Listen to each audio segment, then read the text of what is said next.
Welcome to the Mama's Village podcast, CT, where Fairfield County moms discover they're not alone in their struggles while uncovering the hidden gems, local treasures, and real solutions that make motherhood in Connecticut not just survivable, but extraordinary.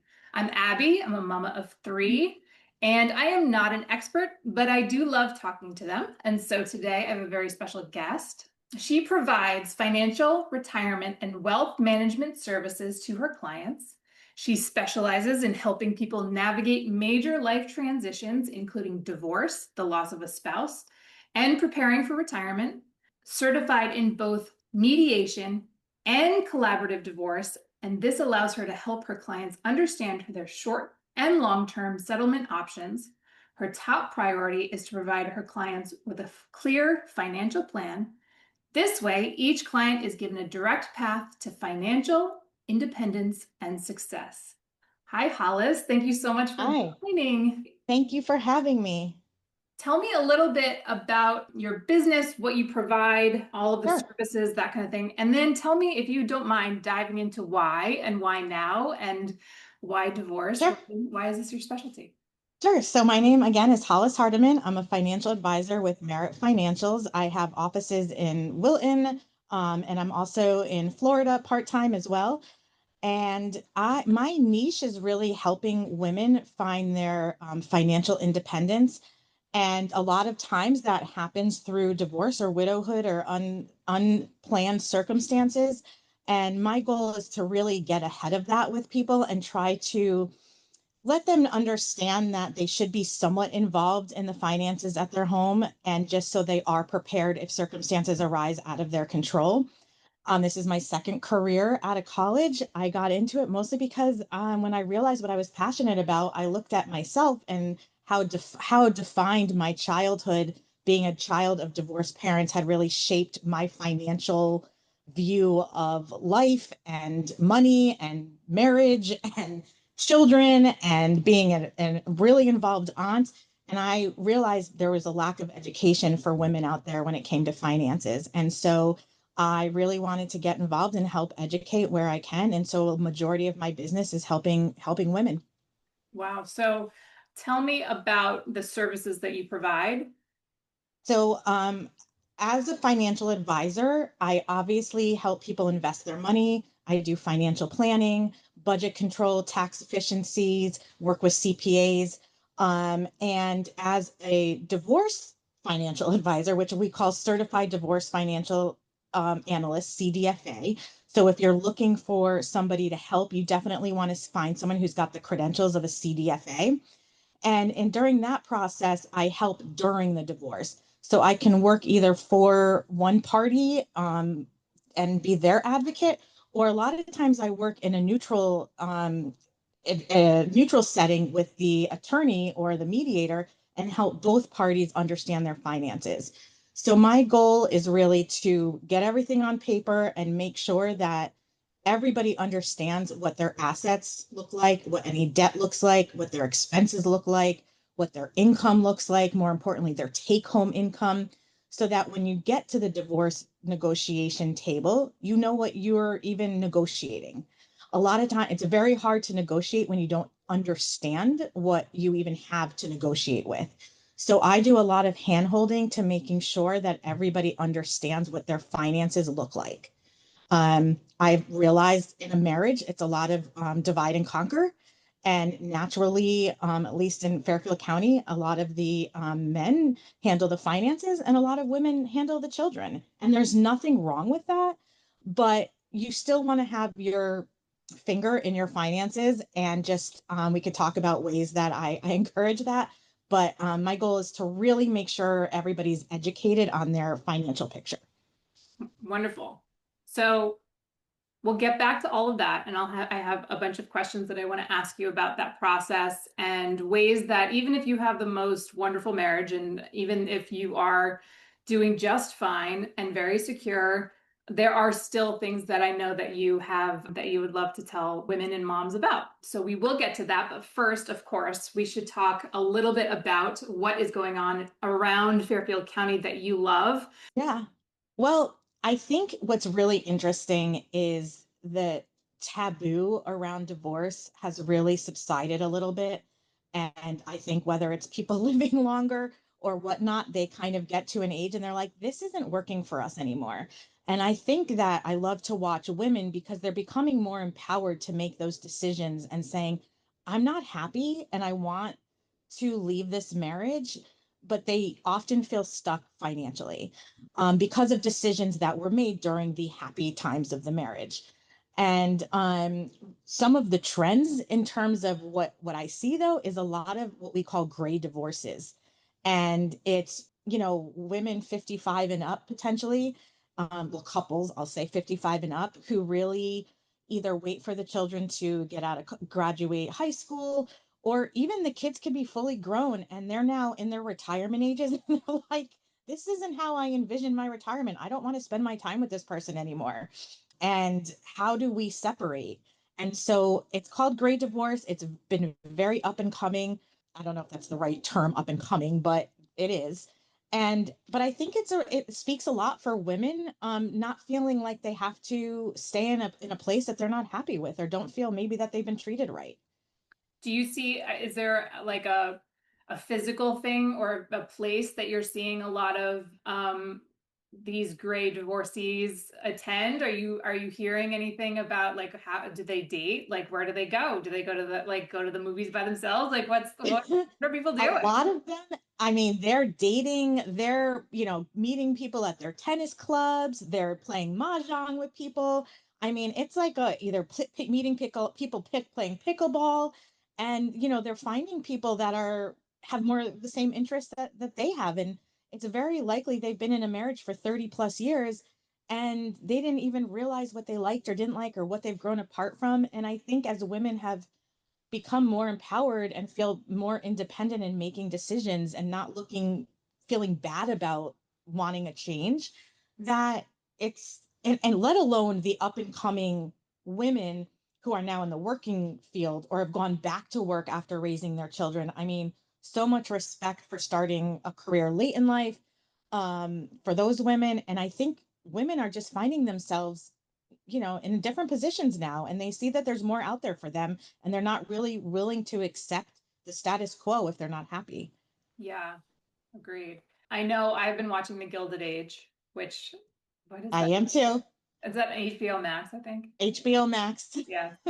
And I actually, so I love this time period. And so I really love watching this show because the main character, Mrs. Russell, she decides that she's going to allow divorcees into the ball. And Yep. to me, I mean, back when I was growing up, back then it was, like socially not acceptable, really. I mean, still. Right. So Right. we're still in this area where like if you talk about your marriage not being like perfect, then it's a little bit weird, but we are starting to move into this space where, you know, there are all sorts of different ways that you can talk about your marriage and the ways that you can live. And so, And listen, there is still a lot of that. I mean, I've got couples that, belong to country clubs. And when they divorce, they have to decide which person's going to stay at the country club. And then even more than that, the person who stays may need to get re-interviewed or whatever the process is, and may or may not pass to get back reinstated into this country club. Or country clubs are very family oriented and people don't want to yes, break that dynamic.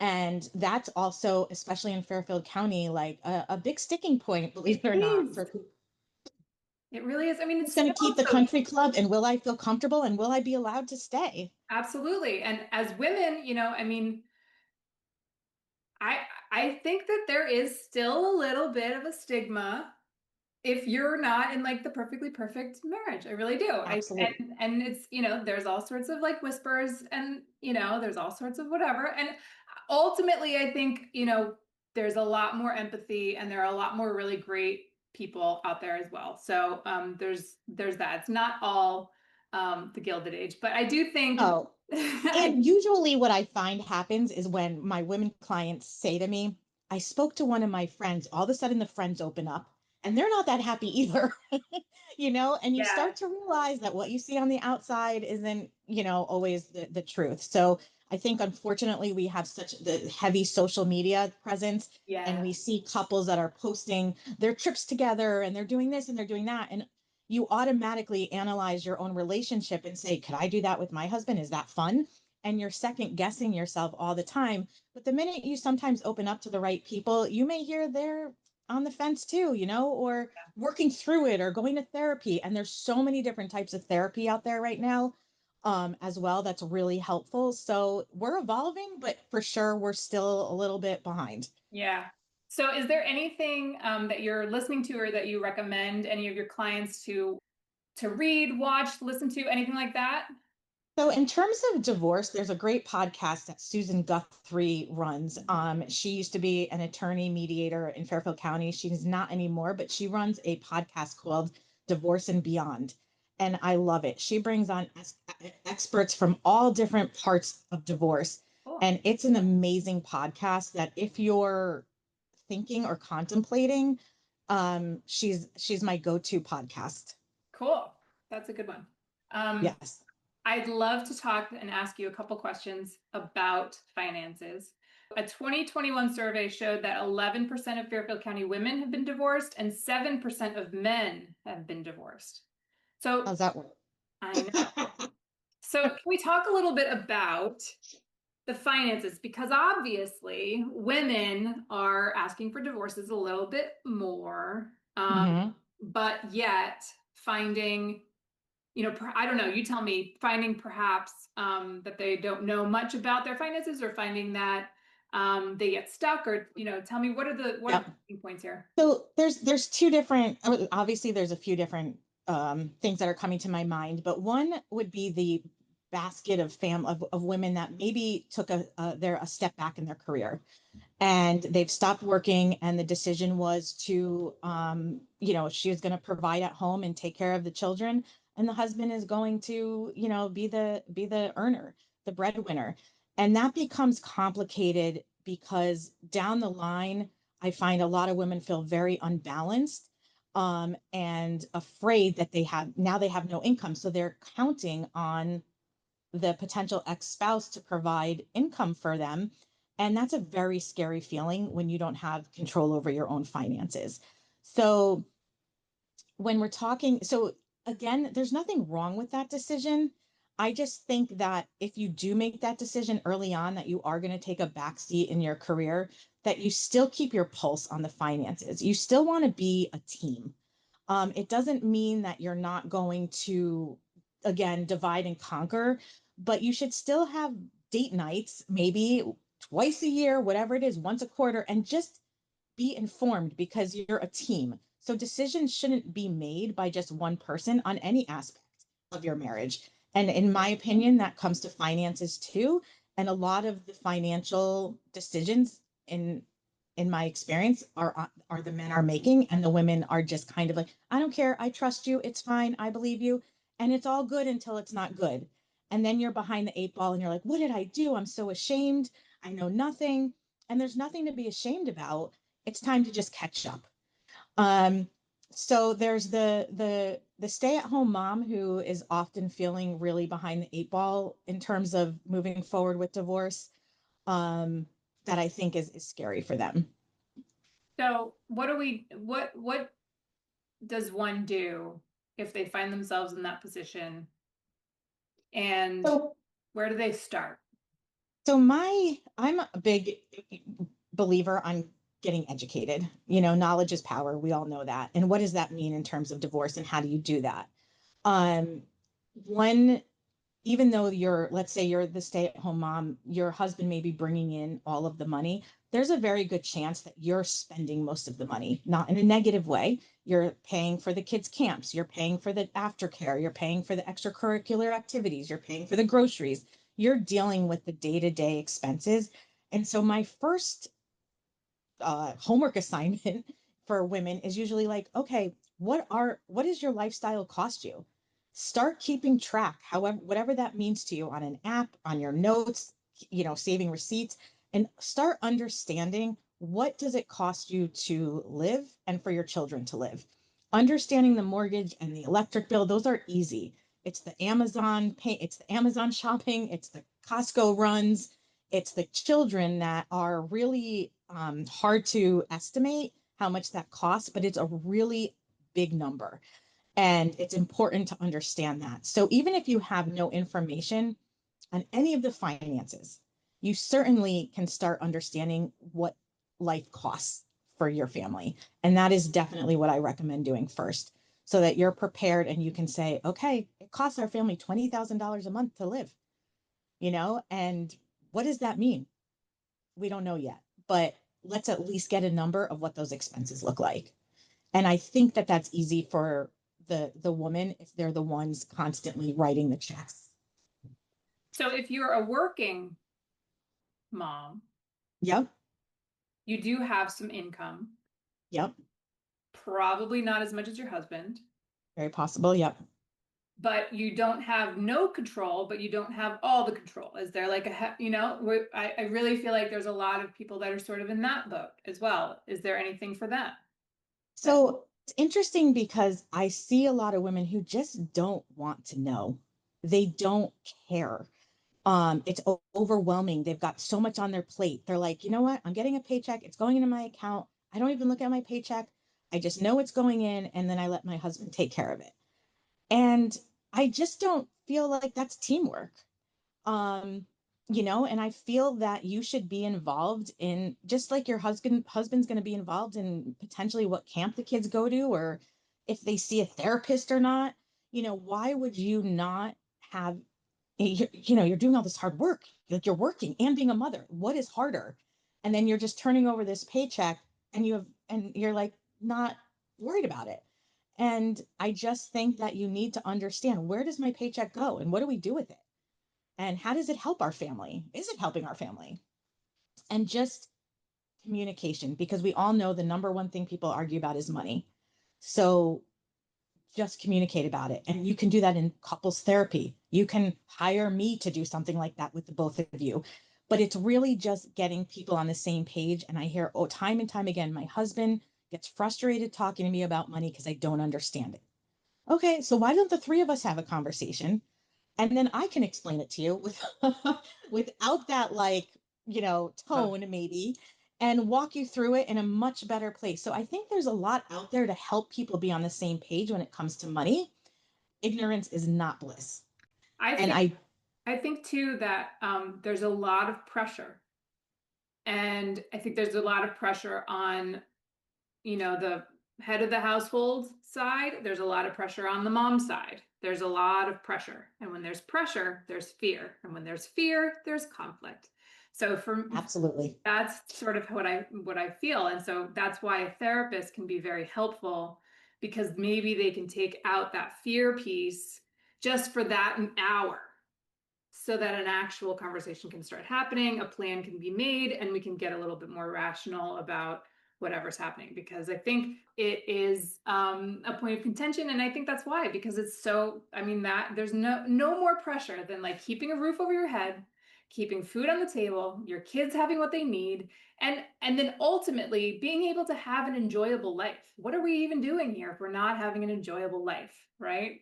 So absolutely. And I think that money is something that usually gets ingrained from your childhood. Your beliefs and your yes. thoughts and your feelings on money is usually something you grew up with. Whether, like me, I did the opposite of my parents. I was like, I'm going to have, I'm going to be independent. I watched my parents fight about money. I thought, hey, as long as I have my own money, there's nothing to fight about. Obviously, not the full truth, but so the question is, like, how can you work together to in therapy to understand, okay, well, the reason I feel this way about money is because my dad said X, Y, and Z. Okay, now that's out there, and a therapist can help get to those feelings that you had that are now translating into your new life with your family on your own. And how do you make that work together as a couple? Just like you're going to discuss your beliefs with your children and what kind of school you want them. Do you want them in private? Do you want them in public? Those same conversations should be happening with money. It's all stuff you've learned and grew up learning. And I think therapists can really help bring that to the forefront and get you guys, people on the same page. Agreed. We've been sort of talking about what women do if even if you're in a really great relationship, even if you're good, That's something that you can do just to like troubleshoot, just to make sure. So, one thing that I see a lot of women do is they don't have their own credit card in their name. They may be a joint holder on or an authorized owner on their husband's credit card, but they don't have a credit card in their own name. So they're not even establishing any credit. And maybe all of the utility bills are in the husband's name, the electric bill, the water bill. And my suggestion is you should have a credit card in your own name and you should use it every now and often. I'm not saying rack up debt, but I'm saying, put a couple $100s on it. You got to pay it off every month and you got to learn how to do that. But that's going to establish credit in your name, as well as knowing your credit score, and what do you have on your credit? Do you have old credit cards from 20 years ago when you were in college that are still open? Does it make sense to close them, or should you be using them and getting some building your credit? Same, like I said, with an electric bill, something in your name to establish credit so that, God forbid, you are on your own down the road, you've been building credit throughout your life. And I just think it's really important for everybody to do that. Great tip. And if your husband says no, Red that's a flag. red flag. Yeah. Yeah. Something to talk about, especially and work through and figure out why. Yep. Yep. Um, okay. And then let's talk about nitty-gritty details of how much divorce itself costs. I mean, I just got off with a client today and they were like, how much is this going to cost me? And I said, I hate to tell you that it depends, but it depends. They're, how aligned are the two of you on your overall goals and objectives? How uh, what process are you going to go through? Are you each going to hire your own attorneys and go through litigation? Or are you able to amicably go through a collaborative divorce or a mediation, which is going to be more cost effective than litigation? But divorce is cash hungry, and you're going to be forking over a lot of retainers. You may need to get an appraisal done on a house or two. You may need to reach out to your CPA and have him do her do a few hours. You may hire someone like me that's going to cost hourly, and then you've got your attorneys. So, that's one good reason to have a credit card in your name, also because you may have to front these costs on a credit card. But divorce is not cheap, but you have one shot at it. And unfortunately, where a lot of the issues I think come is that it becomes a business deal, and your marriage was emotional, it was loving, you're a family. And to think that that is now becoming a business negotiation is very hard for people to switch their minds to. And that's why my biggest piece of advice is to build a support system of professionals who are experts in the field. Time and time again, I see people reaching out on Facebook. I'm going through a divorce. What attorney should I get? Who knows what works for one family doesn't necessarily work for your family. Every family is different. Every divorce is different. And I think it's really important to understand who the players are, a CDFA, financial person, your CPA, a therapist, your attorney. You need a solid support system. Your friends and Facebook are great if you want to cry in a shoulder and get everything out, but everybody's experience is different, and you don't know what went on in somebody else's divorce agreement that made them get what they got. Like my husband gives me this amount of child support and this amount of alimony, you should get the same thing. Well, maybe they got an offset of assets that you didn't get. And so much is different, and I understand why people reach out for the support, but you have to hire the right expert professionals to give you the advice because it is a business decision. so I guess the faster you understand what you're doing as far as the actual contract in which you are terminating, which is the divorce process. As soon as you realize, I would assume that that is what you're doing, the emotional stuff is like therapy stuff.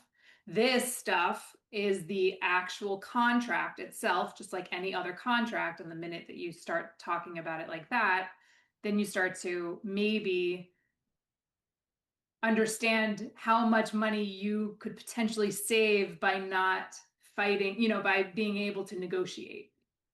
Hopefully, right? Really, I mean, that's the goal. And that is really the goal. And I think that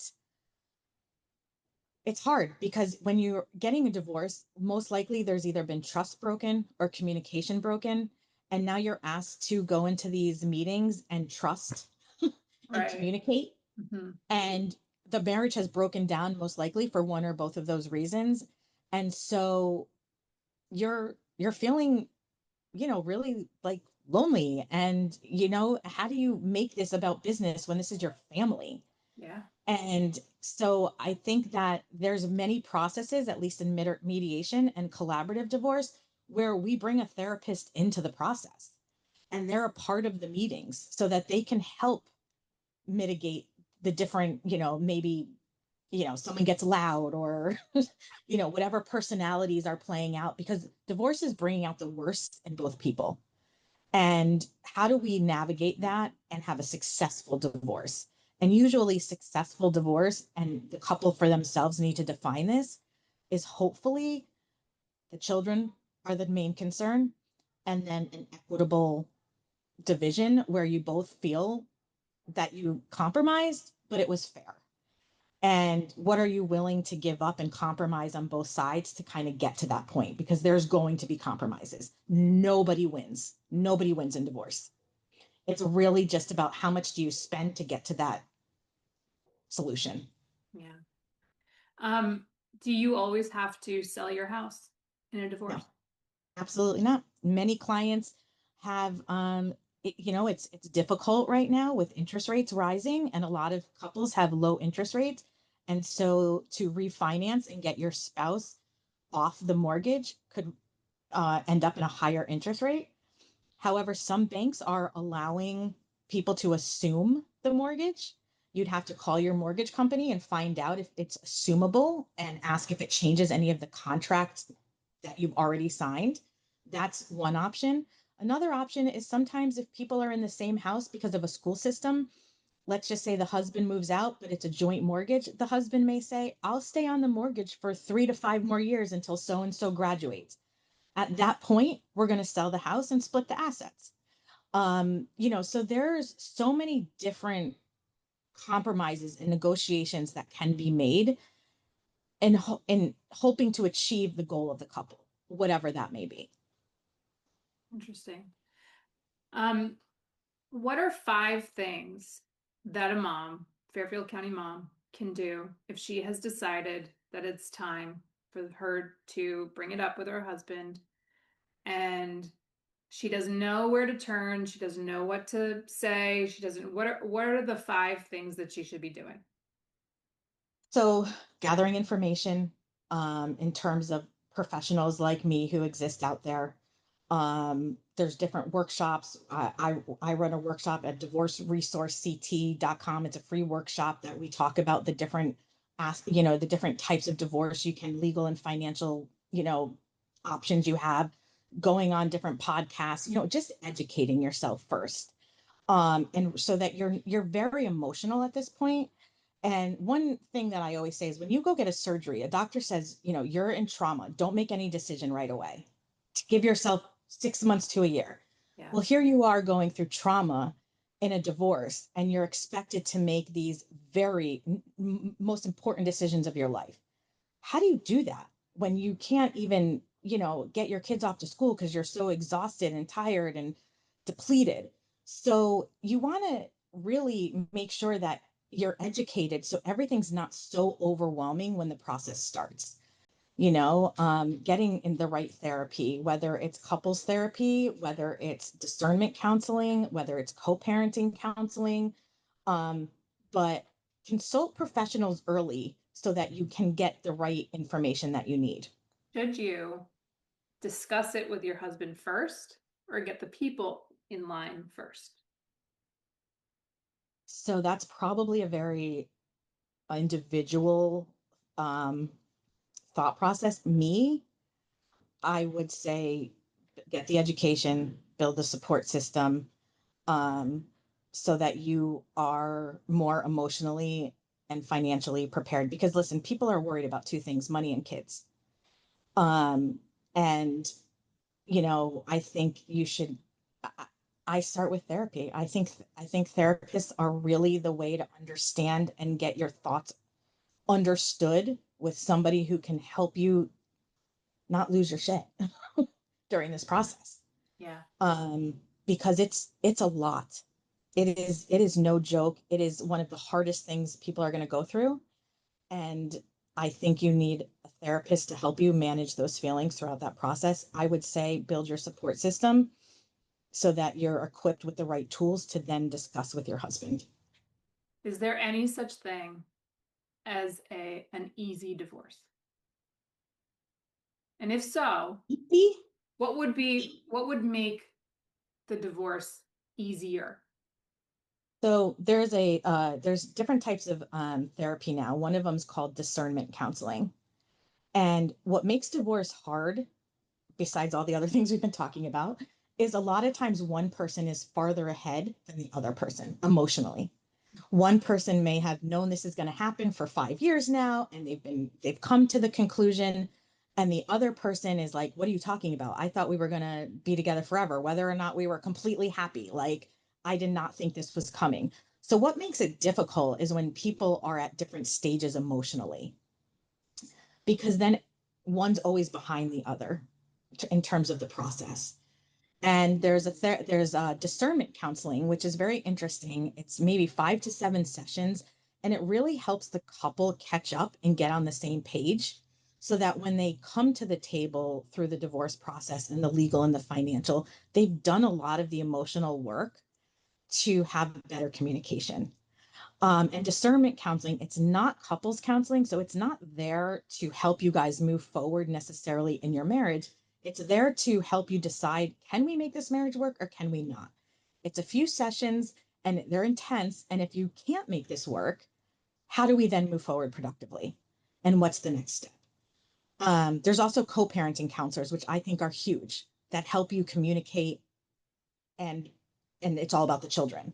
So I'm really big into the therapy because I think that that's what everybody can do to help the process, because it becomes so emotional. So how do we manage those emotions? I love that.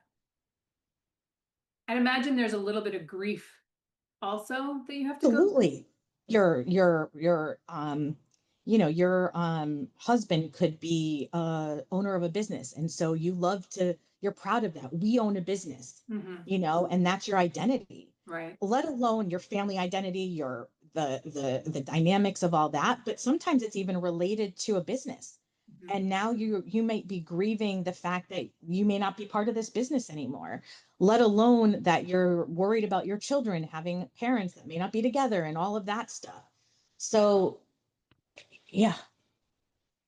Do you have anything that you've got coming up for, and also something that has been very interesting to me is a lot of divorce professionals like yourself have reached out to me and said, I want to talk about this. I get approached at this time of year. Um, Yep.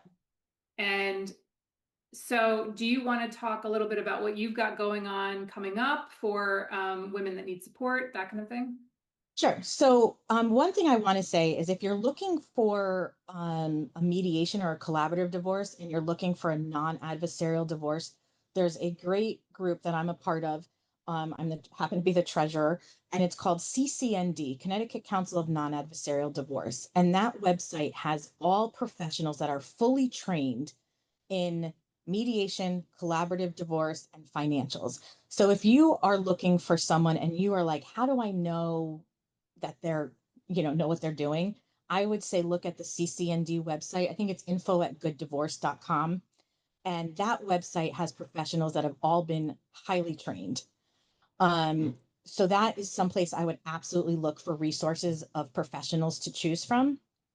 And when you I say have collaborative divorce, you're saying not hiring lawyers, so not going to collab court, right? Okay, so really a brief description. Mediation, which I would always recommend, is with a family law attorney, Okay. not a therapist. A family law attorney is writing the legal, that's who you're dealing with. In mediation, it's just the attorney, and she's helping you guys negotiate your divorce, although she or he is a neutral. So they're not giving you specific advice. They're just helping you. Collaborative divorce, you each hire an attorney, and then there's most likely a financial person involved, and there most likely is a family therapist involved. And the goal there is everybody signs a contract that you will not go to court. So it's where that is really good for couples who have there's a lot of imbalance, maybe control issues in one party or the other, maybe financial abuse in one party or another, and you need an advocate on your side.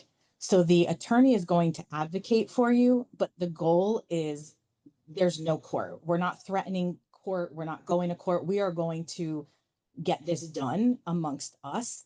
It's going to be hard work, but we're going to do it. And then there's litigation where both parties hire their own attorneys. They don't really, you and your husband don't really talk much. The attorneys are doing a majority of the negotiating. And although that's needed in lots of cases as well, you should know and in that order is how expensive it is. I was just going to Mediation. say, let's talk about the cost of each one Yeah. of those. Mediation is going to be most cost effective. Collaborative is going to be next cost effective. And third is going to be litigation. Got it. And that's why I think you can, again, I have a workshop. I don't know when this is going to air, but we have a workshop coming up in September, September 5th. We'll probably have one in January. Our website is divorceresourcect.com. It's a free workshop, and we go over the different type of divorce processes and the different financial things that you should be looking at. Free workshop. We do it over Zoom. You can shut off your camera, change your name. It's really just to get education out there, men or women, to understand the process, because I often hear, I'm getting a divorce, let me get the most expensive attorney I can get. And attorneys, and that's not always the answer.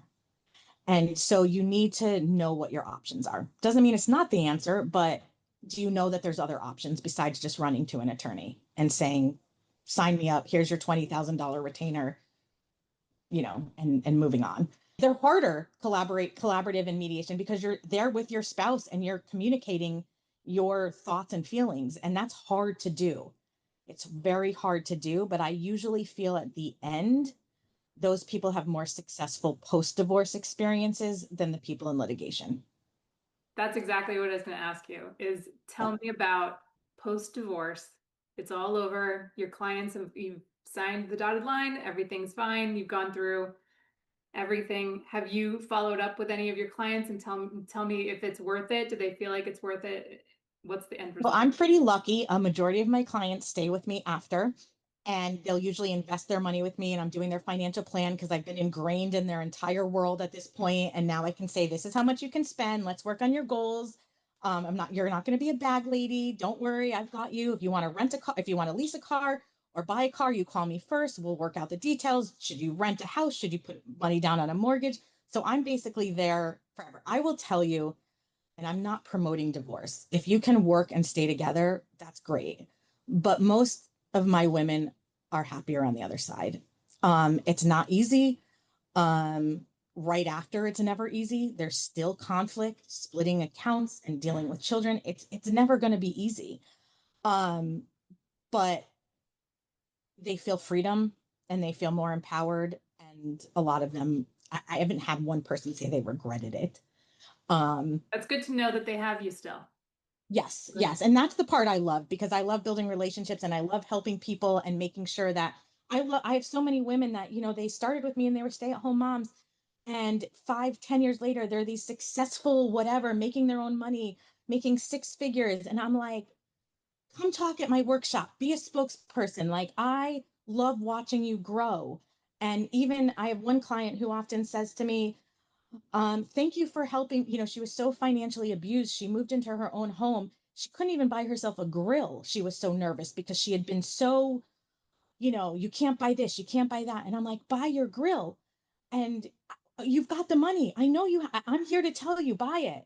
And, I got an email from her the other day. She's like, I need another buy the grill conversation. Like, like, I love can it. I do this? Can I not? And I'm like, let's look at the plan. Let's figure it out. And then they feel empowered because they go and they buy the grill or they buy whatever, and they realize that they were suffering more financial abuse than maybe they thought, or they didn't feel that they had the independence to make decisions to buy a bigger purchase item without consent. So usually at first they asking me if it's okay. And so I think I love watching the women grow afterwards. And that's why I love my job, because they all do.